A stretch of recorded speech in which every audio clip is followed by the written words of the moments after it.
Бәйдібек ауданының тұрғыны Ержан Бекеев мал шаруашылығымен бірнеше жылдан бері айналысып келеді. Ол жылқы өсіріп, қой төлдетіп, ата кәсіпті жалғастыруда.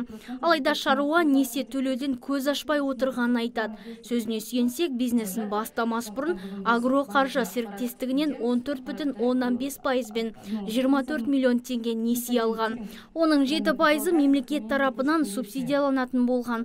Алайда 3 жылдан бері талай жерге ар жазып, бұл жеңілдікке қол жеткізе алмай келеді. Қазір ауыл шаруашылығы мынау сельхозуправление дейді, ауыл шаруашылығы ауыл мынау областной. Солар төлейді деді, олар бұяқа деді, бұрмалаушылық болады. Қай жағына барамыз білмейміз, бірақ бізді әлі қайтарылмай жатыр, burada қайтарылмайды. Қазір төбеден деді, министерстводан деді, ауыл шаруашылық министрлігіне жазыңыздар деді, Асқар Мырзахметов еді. Ояқада жаздық, жауап келмей жатыр, ешқандай. Сол 24 миллионға мен 6 жылда 14 миллион қайтаруым керек. Соның 14 миллион ақшасы бар, 14 миллион 500. Соның 7 миллион маған возврат қайтару керек еді, субсидия. Қайтарылмайды. Сонда мен 24-ке 14 миллион қосып беріп жатырмын. 38 миллион қайтарып беріп жатырмын мемлекетке. 14 миллион мен 6 жылда қайтарып беріп жатырмын. Маған ауыр тиіп жатыр. Ондай болғанда, баста олай болғанда біз алмас едік, қазір ауыр тиіп жатыр бізге. Сол жағымен қазір көп кәсіпкерлер қиналып, арыз жазып жатыр. Областный әкіметке де айттық, атамекенге де шықтық.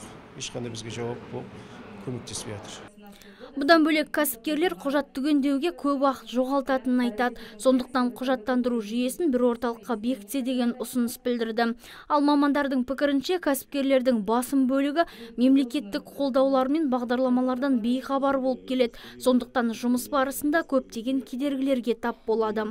Қиындықтар болуы мүмкін, бірақ мен жаңа айтқандай олардың ақпараттық жұмыс жүргізілмейді.